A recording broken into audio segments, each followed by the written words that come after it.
Welcome back to the Crooked Spine Show. Today's talk is with Christy Jones. I've had her on before. She's a certified holistic health coach.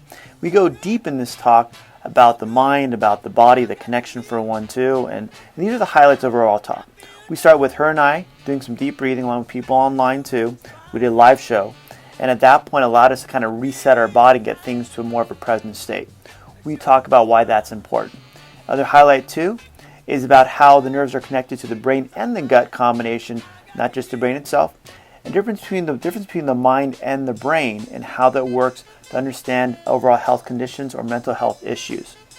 Another highlight is mindfulness and how when a child learns mindfulness, how it helps them with ADHD or adults in general staying focused. We talk about something called heart math. Heart math helps link the heart and the brain. We detail that again in the show notes and the overall show itself. We also talk about too, how do we get to a calm state and how our body should feel having a cool head and a warm abdomen and what that means. We do that in her exercise of tapping. Other things we talk about that we can do to get to that cool state and calm state. How motion is important to get to that emotional calm state and relaxed state. Also what are mirror neurons and how that works to help our body feel overall good in a good environment or not if we're in a bad environment. Also too, how chronic pain helps or hurts overall body's digestion, our mindset, and our physical body even more. So hope you understand that this helps you overall. Go to our highlights of the show, also other highlights of the other shows too. Go right to the talk now with Christy. Let's understand how our body works. All right, this is Dr. Tony. This is my Facebook page. I put it on YouTube also. This is Christy Jones. She's my expert in mindfulness, connecting the brain to the mind, and also movement, how that helps your overall body. Maybe a youth, maybe an elderly person, maybe a senior, maybe someone our ages, which is between 30 and 50 years old, to give people big range today. All right? So, Christy, take it over.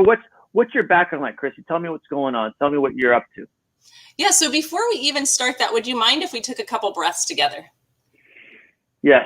You know, I feel like when we're coming together, just being able to take a few deep breaths. So anybody that's watching, I invite you to do this with us as well. Go ahead and put one hand on your heart and one hand on your abdomen. And let's take 5 deep breaths together, breathing all the way to our abdomen. Okay? And so I'm not going to count because I want it to be silent as we're doing this, but just count your own breaths, breathing in through your nose and out through your mouth, and just allowing ourselves to be here together virtually. So let's put our hands here. Close your eyes if you're comfortable. Leave your eyes open if you're not comfortable, and just gaze down on the floor. And let's go ahead and breathe in through our nose, all the way down to your abdomen, and then breathe out.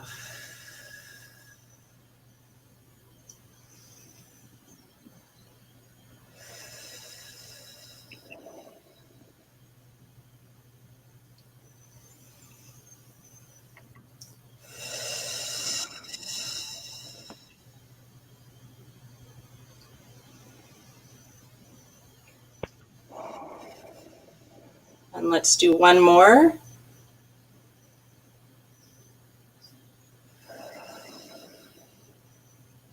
And after you finish that breath, just check in with your body and notice, what do you feel inside after taking those few breaths?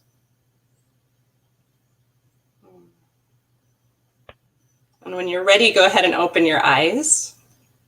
What do you notice, Dr. Tony? I can feel my heartbeat. I can feel my pulse. I feel a little bit lighter, maybe a little lightheaded. If I pass out, you'll know what happened. But, now I feel good. Yeah. Doesn't it feel good to just start our time together that way? It does. It kind of gets you reset, if you want to call it that, present moment. Right. So often, like, I know you're coming right from patients, and I'm coming from another activity, and anybody joining us, who knows what you've been doing in your day. So when we can pause, when we start a different activity, and just pause for a moment and recenter ourselves, we're connecting our brain and our head. The reason we put our hand here is we're connecting our heart brain, because we found out that we have neurons around our heart, and then we have a gut brain. And so you're connecting your 3 brains together. Right? Good. So, yeah. Great. Yeah, so now we're ready to start. Yes, we are. So thanks for breathing with me. And so you were asking me. Basically, with the topic being difference between the mind and the brain, how does that work, Christy? You kind of done a lot of personal development in that, talk to mentors, being very current in that field. I kind of want to pick your brain, how that connection works, be the similarities and differences. Okay, yes. And so, I'm really going to attribute a lot of the learning that I've had to the kids that I work with. So one of the things that I'm honored to do is I get to work with kids TK through 5th grade in my local school district. And so our kids are they've been my best teachers. And so, going into schools, I'm the nutrition educator. I'm supposed to teach them ways to really take care of their body, make healthy food choices.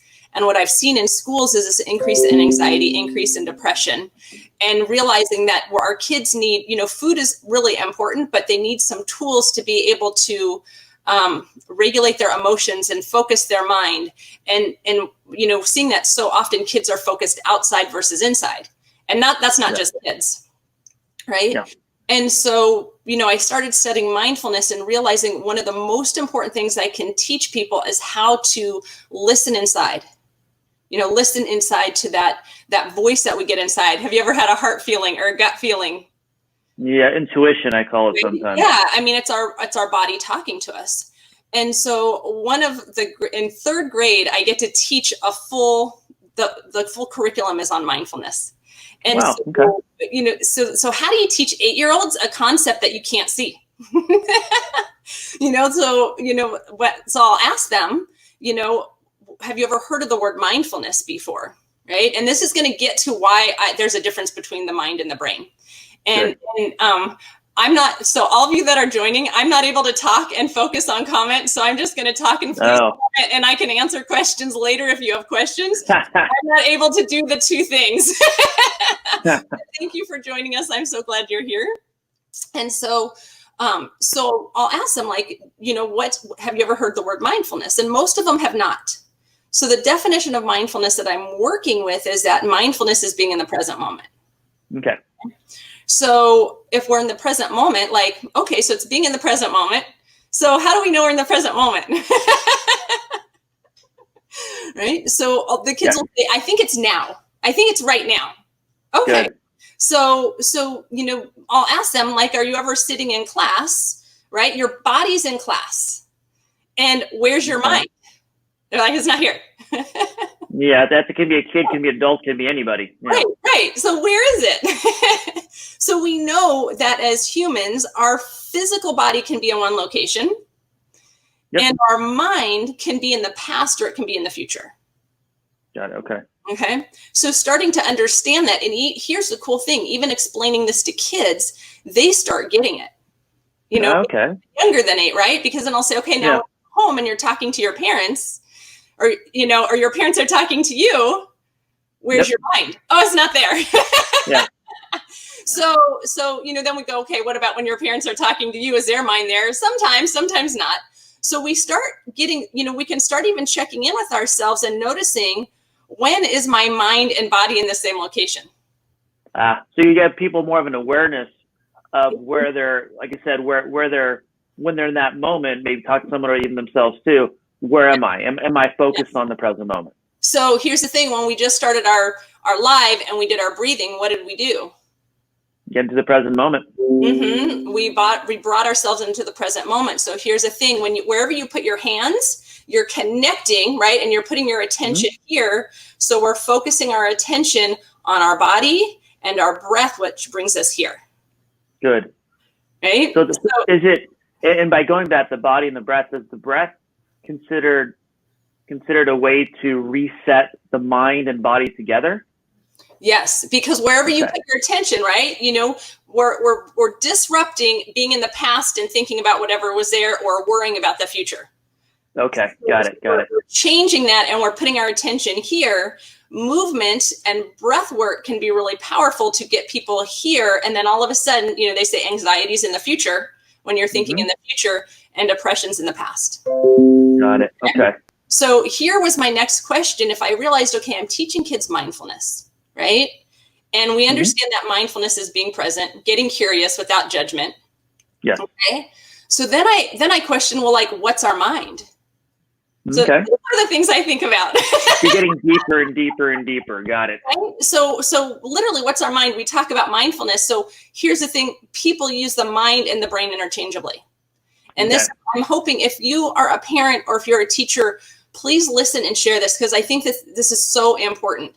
I believe we're at a time where we're seeing a lot of paradigm shifts, and some of the things I may sound weird. But it's kind of like when we used to think the world was flat, right? And then realized it was round. Yeah. You know, things that are shifting pretty quickly right now. And so some of these concepts may sound foreign, but play with them.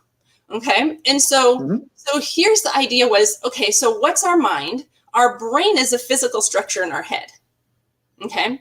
So let me talk about the brain for a second. So this is really interesting. And a lot of the research that I use is from a man named Dr. Daniel Siegel, one of my favorite books, called The Yes Brain. If you are a parent, if you are a teacher, this is a fabulous book by Dr. Daniel Siegel. Well, he is a therapist that works at a UCLA, and he's really been uncovering what the mind and the brain are. So all the things that I'm citing come from his work. But he was saying, like, when we're developing in utero, at some point we're like a ball of cells.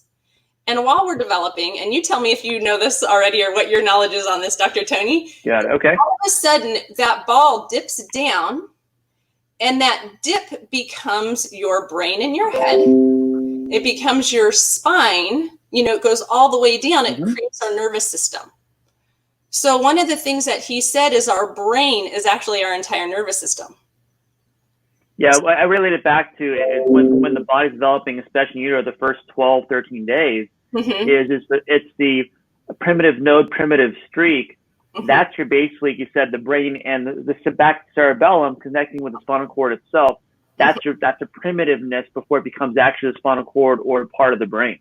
Yeah. So it actually starts within 10 to 15 days of you being born, of being born and stuff being fertilized. So here was an important thing that he said is that those skins, when you were a ball, those were skin cells. And then those skin cells came inside. So our nervous system was outside of us at one point, and now it's inside. So does that make sense? So the reason we react to the things that happen outside of us is because our nervous system is made out of skin cells.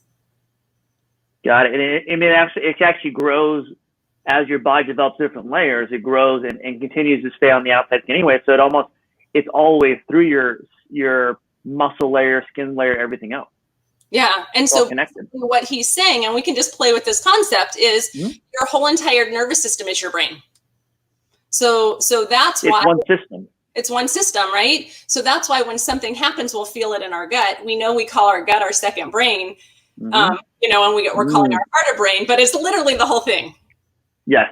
Right. And so that's why we're really absorbing what's happening outside of us, and it's affecting us inside.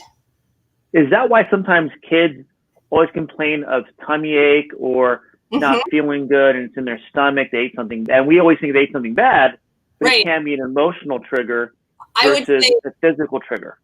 It's a lot of it is an emotional trigger. So it's literally whatever's happening outside of us. So our health is literally dependent on our own reaction to our environment.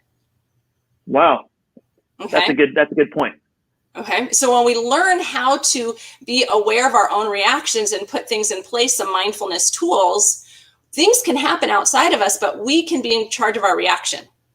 Got it. Okay. Which is really important in this time, because there's a lot of things going on. But when we start practicing some of the things that, you know, I've been teaching, you know, and other people, you don't have to just use the things I'm teaching, find what works for you. But when you start practicing these things that relax your body, it's relaxing your nervous system, all of a sudden you don't react so much to the things outside of you. If there's a way for me to interpret that with my patients is, as you become more aware of what your body is going through, you can train your body to become more tolerant to the stressors around you, so your body doesn't react to it in a physical or emotional way. Yeah. Is that kind of the same interpretation? Absolutely. And you're probably going to see patients that if they're under a tremendous amount of stress, you're going to see them more. Because the spine is connected to everything. And so if they're under stress, they're pulling their spine out of alignment constantly, right? They could just get an adjustment and then go and then need to come back to you with that. Well, and I always go is, okay, yes, your neck hurts or your back hurts, but how do you sleep? Do you have nausea? Are you eating? When you eat, do you feel like you're tasting the food? Do you feel your other body parts are working properly? Because like you said, it's all connected to the overall body. So if the nerves are connected from the neck to the brain, and that brain sends signals to the whole body to either become relaxed or stay under stress.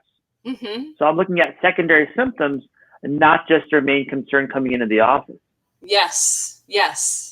So does that clear on that word, kind of changing the definition of brain? Mm-hmm. Yes, really, it is for me, but these other people, I'm not sure. I don't know. Let me know if I'm making this clear. So our brain is our physical structure in our head, but it literally is our entire nervous system. Knowing and it connects the whole body, every organ, every tissue, every cell. Right. So, our brain affects a lot. Now, then I had to figure out, okay, but our mind is not our brain. Because Go ahead. Yeah, why? Right? You want to know why? Yeah. I'm curious.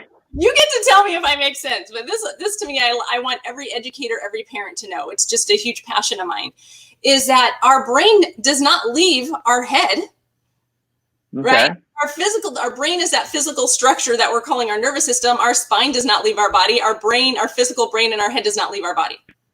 But our mind can go to the past or the future. Okay.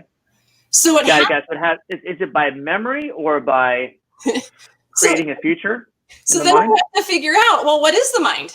Because it's not a physical structure. So once again, I'm throwing out some concepts that may be new, but hang in there with me and ask questions. Okay. So if the brain is a physical structure, the mind is something different that can leave, right? It can go to the past or the future, or it can be present. So then once again, I dove into the teachings of Dr. Daniel Siegel because he's been studying the mind and the brain for years.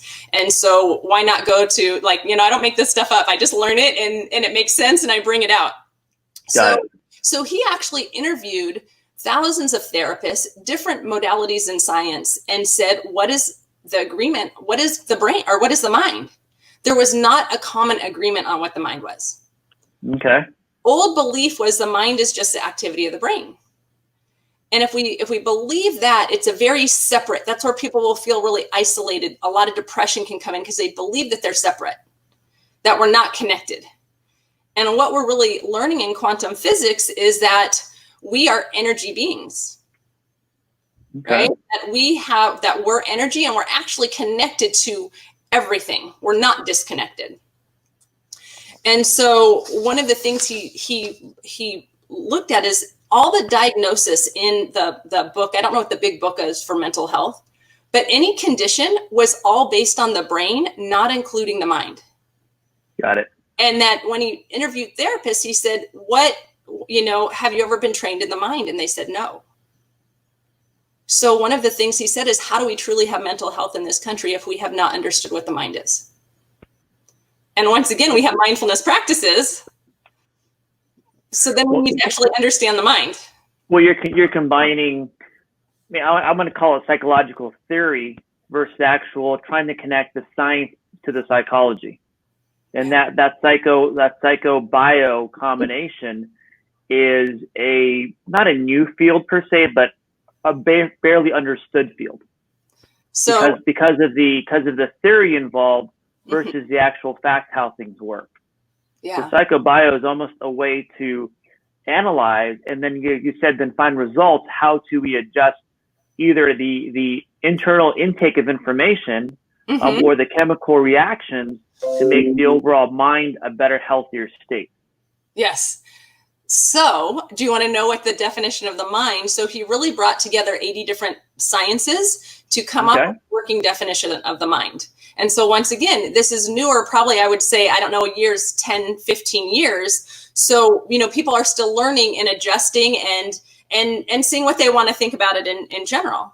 But the definition that he came up with is the mind. This is a little bit long, right? Okay. The mind is a self-organizational regulation of energy and information flow as well as our consciousness and the subjective feeling of being alive.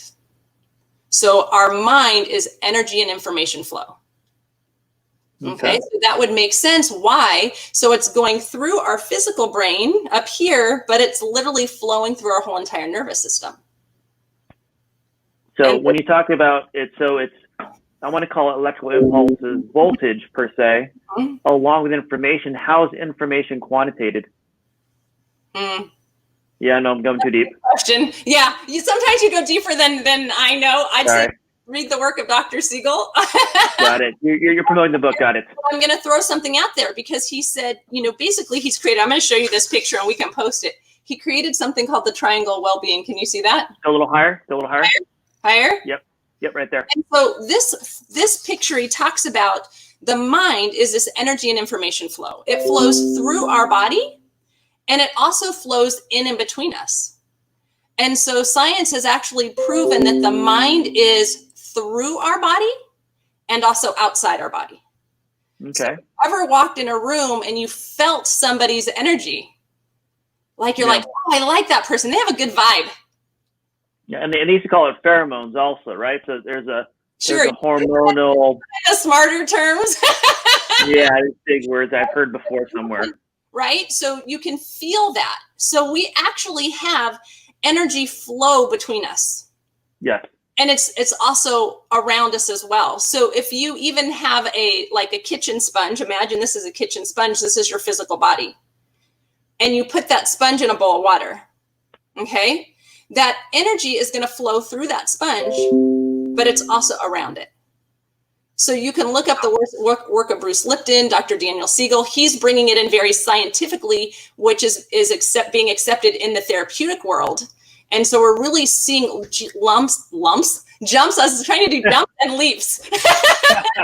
We're seeing leaps in that, in understanding, because we're really in a new area of understanding our mind and our brain. There's so much that we're learning right now. And so I know what I'm sharing may be a little bit different and a little bit hard to understand, but I'm going to tie it together in a second, and you let me know if this makes sense, right? And then one thing, Christy, too, you're allowing, if the scientific world, it makes it valid and gives it credibility, then the medical world and the healthcare world can now treat it on that concept to do a different type of analysis of how the body can change from a different type of treatment. Yes. Yeah. Okay. And I mean, what you're working with as a chiropractor, you're literally working with the physical body, right? Yeah. We would say, is this brain here? And you're also helping people, you're actually working with the energy that's in and around their body too. That's the plan.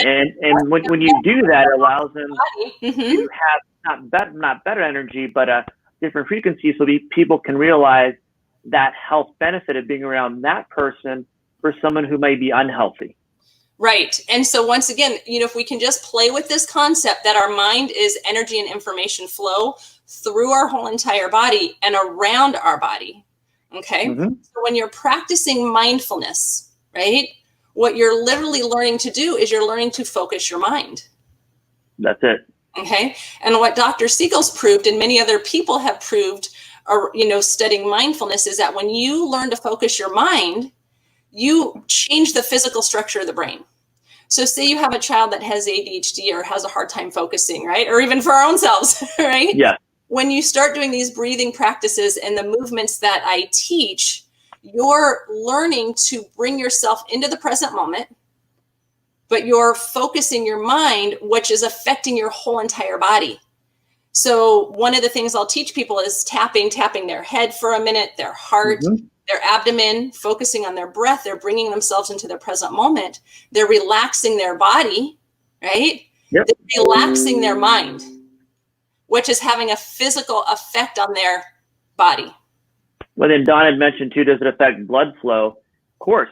If your body's more relaxed, in a good sense, your arteries are going to vasodilate to allow more blood flow, to allow that blood to flow to parts of the body. Like you said, even with the tapping too, allow things to center, I'm going to call it center, and connect the mind and body together along with the brain, so everything can work in unison, not kind of go against each other. And so this is why, like going back to what you said, when a kid has a stomach ache, Say they have a test coming up and all of a sudden they have a stomach ache. Yes. Right? It's literally their mind and their brain. Yep, exactly. And that's why when you can do some breathing or tapping and you're bringing them into the present moment, you're relaxing their body, their abdomen is going to relax, all of a sudden that stomach ache is going to go away. And so that's why, I'm taking you on this journey of understanding the difference. Let's take a quick break. Is there a squirrel behind you on the countertop? My cat. I couldn't see it from here. Is that a squirrel? I don't know what it was. So I just want to make sure. Always show up in these, I think I need to get it on the screen, but she just decided. I love it. I have a buddy of mine, his dog always barks in the background when he does podcasts. It's great. She'll show up somewhere she wants attention and she'll just, be on her journey. Little comic relief, that's all I'm helping for, a little comic relief. Yes. So I wanted to see, and anybody that's on here, is this making sense? Mm-hmm. Any questions that you have, please let us know as well. And Dr. Tony, if you see any questions as we're going along too, let me know. There's one from Donna Bell where it says difference between the body brain and the heart brain. Okay. And Donna's really an expert on the body and just an expert in general. But if we get that, we have more neurons around our heart. And Donna, you can tell me if I'm correct on this, than we do in our brain here. And so if you look up HeartMath, are you familiar with HeartMath, Dr. Tony? No, I do not. Okay. No, I had 1-to-1 and that's about it. Okay. And so my friend Donna Loeffler, that's on here too, she teaches something called HeartMath. And basically what they have found is that when you focus on a feeling in your heart, you can entrain your brain. You actually change the brain waves in your brain here, and you can align. When you focus on love and gratitude and peace here, it aligns your brain here. So that is how powerful our heart is. And I'm not even doing it any justice. The two Donnas could explain it way better, but they talk about that this heart, when you focus on that heart feeling, is really, really powerful for helping the physical brain in our head. If you help the physical brain in the head, then your overall body can get to a healthier state. Yes. Is that the result? Yeah. Okay. So realize that, this is something interesting. So much of who we are is not seen. We can't see. What do you mean? Okay, so we can't see our emotions. We can't see the things that we've experienced in life. So it's going to be the things that we've experienced in life that literally shape our physical brain and our mind. So how we react to something, if a child was in an abusive situation as a child, their brain is going to have a trauma brain, right? They're going to see things in a place of fear. So somebody might just be, handing them something and they might be thinking it's a threat. That might be a trigger for them. It may be a trigger. So it's just something to be aware of, that nobody sees things the same way. And so much of what's shaping us, even though we look like we're humans, right? And we have eyes and a nose and whatever, but who we are, our emotions, our subconscious mind, our conscious mind, our habits, our imagination, all those things are invisible and they're not seen. So a lot of who we are, I would say about 90% of who we are, you can't even see. And then we expect children to be a certain way, but we don't even know what their life experiences are that have shaped their mind and shaped their brain. And sometimes as adults, we think, well, why can't they just think like we do? Mm-hmm. Like, and because they have nothing to go by. They have no background, or if it is, it might be negative or positive. We just don't know. Yes. How do you get someone to, especially a child, get them to verbalize what they're feeling and get them to understand that that's going to help them improve their overall health and avoid those triggers that may trigger a bad experience, for example? Right. So I want to add one more thing to this triangle well-being. Can you see it? Because when I hold it up, I can't see it. So if you go a little higher, if you see this triangle, turn to the left a little bit. Okay, left. Is it this way? Other left. Left. Okay. There you go. Right there. You're good. Right there. The left or my left. You notice it says brain, which is a physical structure, the mind, which is our energy flow, right? And then there's the top one of relationships. So here's everything outside of us is a relationship. Okay. So Dr. Siegel and his community define relationships as a sharing of energy and information flow. Got it. You and I have a relationship. We're sharing energy and information. Just sitting on a chair, we have a relationship with that chair. Exactly. We're sharing energy and information flow. Got it. So to me, here's the power of knowing this stuff. And I just appreciate you going on this long journey. You didn't know what you were in for when we hopped on here. I was like, wow, okay. Okay, Christy, whatever you want to do, right? So here's the thing. When we are a person that becomes more mindful of our behavior, right? We're able to step back from situations. We're learning how to be more in the present moment with curiosity, letting go of judgment. And this is what's so important. And I want parents and teachers to know the important role you play in kids' lives, right? Or even if you just are in some type of a child's life, right? Mm-hmm. When we can be present with a child, we are shaping their mind, right? So say a child's struggling to get their homework done and we're present. Let's do some breathing together. I hear that you're really frustrated right now. Tell me what the challenge is for you. And you're able to hear what that child's feeling and what they're experiencing. And then you're able to work on some solutions together. You being that adult in a child's life that's present, you're helping them form their mind, right? With care and compassion and love. And you're like you mentioned, that's a good point. You're forming their mind to build a healthier connection on how to deal with that stress. So here's the best thing we can do as adults in kids' lives. The more present we are, the more we take care of our own emotional state, we can have a profound impact on kids. Now, if we're not present, right? And I'm going to tell you, my kids could tell you this. I did not know these tools when my kids were young. None of us did. So I was not a very present parent, and I reacted a lot to things. You know, if they did something like, I can't believe you did that, right? What was I doing to their mind? Basically in a negative sense, forming a negative relationship to what was going on. So would they want to come to you again? What was going on? Probably not. Right. Yeah. Or hide it from you. Yeah, we say, tell me the truth. Like, tell me whatever. And then we put my lid, right? And then they're like, well, that didn't work very well. I'm out of here. So here's, when we're working with kids, our energy, if we're present, is going to make the biggest difference. And so that's probably the biggest message I want to get out in our time is that when we can be aware of our own emotional state, and we can start practicing some of the breathing. So I always recommend first thing in the morning, practicing your power breathing, one hand on your heart, one hand on your abdomen, because you're connecting your physical brains and your mind together, right? Yeah. And then doing some tapping. And I know you're going to connect a video that has these exercises in it. Exactly. So we don't have to do them in this moment. But when we start, we're practicing those. We're helping to create a natural state of balance in our body, which I call, when you're creating a natural state, it means that we have a cool head and a warm abdomen. Yep. And so that's a big thing I talk about, and I refer to that in that video. Do you want me to touch on that, or do you want me to just? A little bit, and I know a lot of that connection. Yeah, we have maybe 5 more minutes. 5 more minutes. Okay. So once again, one of the ways we can be aware of what's going on in our own body is by understanding that we have a natural state of balance. And our natural state of balance is very much like a tree. A tree needs sunshine coming down to nourish it and water coming up its roots to nourish it.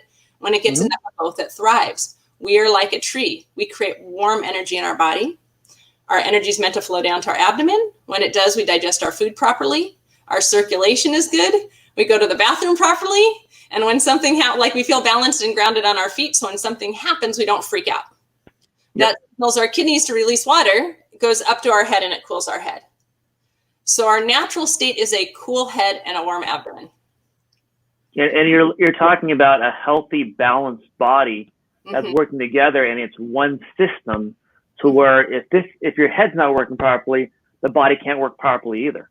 Right. And so here's the thing: if you're starting to feel frustrated or anxious or worried, and I'll stand up for a second and see if we can, and you can put one hand on your heart, one hand on your abdomen, close your eyes and take a few deep breaths, right? Yeah. All the way to your abdomen, you're breathing all the way to your abdomen, you're turning off the stress response in your body.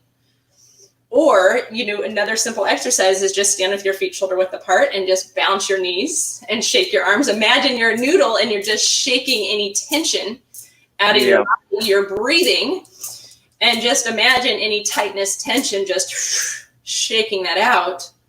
Once again, or tapping your head a little bit, bouncing your knees, tap your head. Let me see if I can get back a little farther. There you go. Yep. Good. And you're breathing and just feeling where you're tapping, you're getting more blood flow to your brain, more oxygen to your brain. You're bringing yourself into the present moment. Tap here. Now we're bringing our energy down to our heart. So we're actually creating this natural state, getting blood flow to our heart, to our lungs, and breathing. You will feel your head cool down. And then we tap here, bringing that warmth to our intestines. And so we tap here, and then you can even turn your head side to side. So you're bouncing your knees, turning your head side to side, and tapping here for a couple minutes. Once you stop, you'll realize that you've had an energy shift in your body. You've shifted your energy, and all of a sudden you have a cool head. So we can use our body to help us, when we notice that we're feeling frustrated or our kids are feeling frustrated, we can do this together with them. Good. You're teaching them a good way to de-stress their body and get them to a better, healthier state. Here's the thing. What is it doing? It's relaxing our brain, our nervous system, and it's relaxing our mind as well. So even if you don't understand that concept fully, just know doing that is working with both. Well, and realize, like you're talking about, if I'm doing this, I'm focusing on this, not what's in my mind that I'm stressed about. Mm-hmm. Say that again. If I'm doing something with my hands, my body, my emotion, I'm a wet noodle, and that's when I focus on that motion, not what's in my mind causing me stress. So here's the thing. You just took yourself out of the past or the future, because whatever is causing you stress is going to be somewhere along that, right? And you're bringing yourself into the present moment. When you change the energy in your body, you change your emotional state. Huge. And so, so just one thought, when we have a kid, like I know a lot of parents right now are struggling with getting their kids to focus. Okay. Even adults are struggling to focus right now. And so what are things that help you relax? Use your body, get up and go outside for 10 minutes, practice some of the exercises that will be in the video, or go on a walk, change the energy in your body, start paying attention. Here's the thing, whatever you're feeling is going to give you an idea of what's going on in your mind and what's going on in your brain. So what's going on around you and what's going on, within your nervous system. And so whatever we keep telling ourselves, whatever we focus on, we're going to get more of. And a lot of it is going to be, is when like you talked about with motion, when we move, our body will naturally de-stress. And when we move with coordination, if we need coordination, because I have very little of it sometimes, you need coordination, then you have to focus on that present moment, not what's in the past or present. Like you said, that present moment is so important to focus on. Yeah. So the more we can bring ourselves into the present moment, and there's so many different things you can do, right? And you can literally just put your attention, say you're, pulling weeds. You can just be aware of what does the soil feel like and feeling the sun shining down on you. Or you're, writing, you can focus on the feeling of the pencil. It's bringing yourself, it's training your mind to focus on what's right there with you. And so it takes us out of that worry state. Huge. And so once again, when we have a child that's struggling, the best thing we can do is help them change the energy in their body and start noticing what are they actually feeling. If they're saying, I feel like I can't do this. Okay, let's take a break. Let's play some of these games together. Let's get outside and go play catch for a little bit, and then we'll come back to this. Okay, and then we can start putting in, what can we put in place that's going to help you? Got it. But we've got to be aware that whatever we're feeling is actually triggering our mind and our brain. Got it.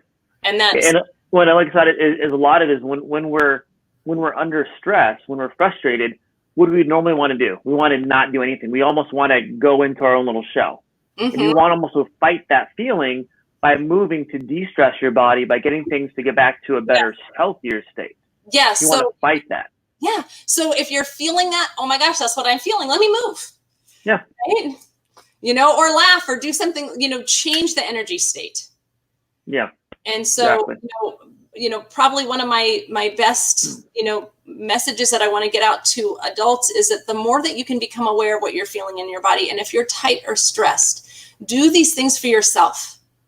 Because when you do it for yourself, it's going to help your kids. Our kids feel our energy. Mm-hmm. You want to be the example first, too. Right? And so when we can take care of our own state, if we're going to help our kids with their homework, make sure that you're in a place of calm. So then you can be effective, right? And do whatever that takes for you to be in that state. And that's taking care of your own emotional wellness as well. Then it's going to be effective. As soon as we're frustrated, it's only going to get worse. And if we're like, okay, no, I just got to sit here and focus. Right? Yeah. It's not effective. So no. Yeah. Is this useful?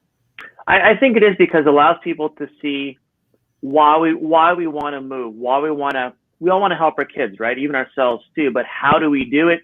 Giving people exactly what to do and how to, the step by step, to get to a better, healthier state. And that point, and it trickle down to their kids. Yeah. And here's the thing. We always want to help our kids. People are like, I want to help my kids. I want to help my students. The best way you can help kids is you help yourself. Exactly. You practice your self-care so you're in a place of feeling balanced, cool head, warm abdomen. And once again, you can check in. You start feeling frustrated. It's time for a brain break, right? Yep. These brain breaks literally take 1 or 2 minutes. Do it, and you're going to feel different. That's the plan. Move more, people. We all have to. Get outside, right? Take a walk. I know we're limited to our locations, but that's okay. Go out in your backyard. Go out in your front yard. Take a walk around the block. Move your body and laugh and have fun. Yeah. It's key for brain health that we laugh and have fun. And that's what you're amazing. Really Tony, Dr. Tony. It's amazing how that works, though. When you smile more, when you laugh more, you watch a funny movie, you just feel better afterwards. Yeah. You watch a depressing movie or depressing song, you feel like, okay, wow, that was a good movie. That was a good song. I want to be more. If you surround yourself with either visual or auditory, or again with motion, then you get yourself a healthier, relaxed state. Yeah. So think about what brings you joy, what makes you feel good. Put those things in place, especially now. If we're listening to things that are scary and we're listening to news all the time, it's going to be affecting our brain and our mind. Right? Exactly. And so, know what you need to do. Let's practice all the things we're supposed to practice, and then focus on what brings you joy. Exactly. Right now, today's sunny, like Donna's mentioning too. Go outside, enjoy a little bit of sunshine for you, and get a little warm. You warm your body up. It can only help your body. Yes. Yeah. And so, I hope that I'm making sense that the importance of the mind and the brain, and then we add those movement pieces in it. You're strengthening, you're building a healthy mind, you're building a healthy brain. You feel good. Here's the key. When you feel good, you are able to see things in a different way that you might not have seen if you were feeling angry or frustrated And when you feel good, the energy around you allows to help somebody else that may not be feeling good. If you're feeling poor, feeling excited and anxious, at that point, how's it going to help somebody else? Right. And so when we feel good, we can actually support people in feeling good. But if we feel, angry, we're actually going to be putting that into their, And there's something called mirror neurons. Are you familiar with mirror neurons? I've heard of neurons. I know mirrors, but not combination of both words together. Sorry. Sometimes say I was eating a banana, it's going to light up a certain part of my brain. You watching a banana, it's going to light up the same part of your brain. Wow. So here's the thing. If I walk in a room and I'm angry, guess whose brain it's going to light up? Yeah, not mine.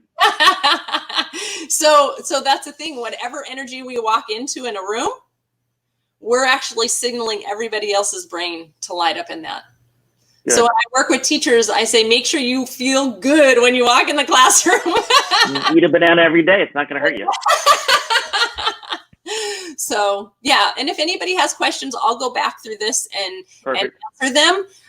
Once again, I hope this was useful. I know it's a little deep.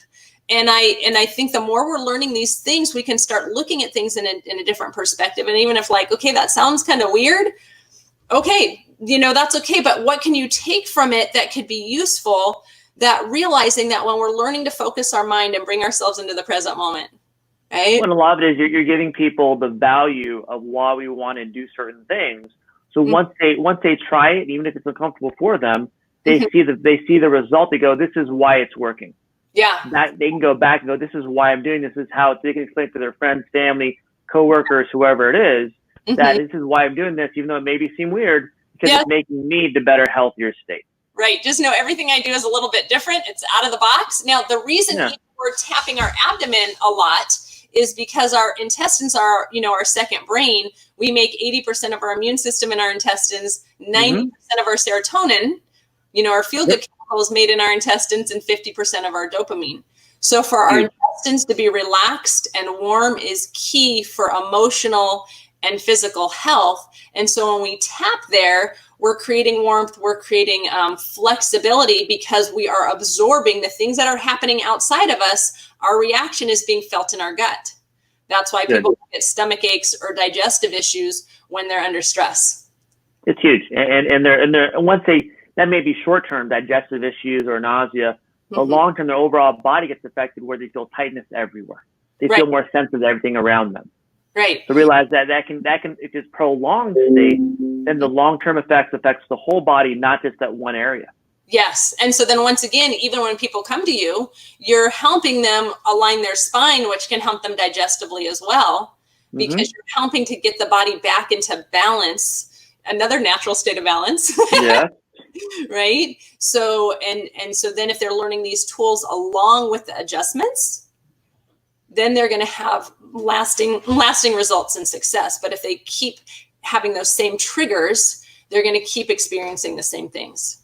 We mentioned you're helping them learn, you're educating your clients, my patients, to become a better understanding of their body, their mind, how to stay healthy, where they are, what their stress state is at the present moment. You're allowing them that ability to focus on what's helping them get to better state. So even though they may see me, they're learning about their body. They're learning about how to take home information and why that's important for their own health and people around them. Yeah, and that's because the value is not only the adjustments that you're giving them, you're teaching them how to relax their body when they're at home. That's it. Right? Good. And so when it goes together, it's powerful. It works out well. Dawn is going for a run. I got to go grab a lunch before I get back to work in 20 minutes or so. Thank you, Christy. Again, I'm going to post that video you had last week with your motion videos and also the plate exercise, everything else you had done. That allows people to see, again, the value of this, why we need to do more motion, why we do certain motions like you had mentioned in the video, so that point our body can stay relaxed, stay in the present moment, and help people around us. Yes. And all those exercises in there are designed for kids as well. So I geared it for kids, but parents do it too, or adults do it too, because it benefits everybody. It's not going to hurt anybody, to do them. I mean, you won't even pull a muscle. I don't think you can pull a muscle. Feel good. Yeah, it should be injury-free. Yeah. Yes. All right. So it's always Thank you, Christy. Thanks for letting me come and join you. No problem. We'll have fun, and hopefully, but when everything is over here with the pandemic, we can get together again and do a one-on-one video and do more of the motion videos like we've done before. Absolutely. All right. Okay. Have a great. Thank you, guys. Thanks for watching. Yes, everybody. If we want to help our kids, even help ourselves, can this talk with Christy, understanding the difference between the mind and the brain, and the link between the mind, brain, and body, help us understand that when we stay calm, when we're relaxed, we think better, we're physically healthier. Overall body can be healthy to help our kids and help hopefully them understand too how to maintain these steps and these exercises, such as tapping as Christy goes through and breathing, to help our body relax, get to a healthier state, and stay there. And again, this talk has all the highlights of what we talked about during the interview. And also go to our previous podcast, our video or podcast itself too. At that point, learn how to keep yourself healthy, relax, calm, and help your friends and family. All right, so enjoy your weekend. Have a good one. We'll see you next week.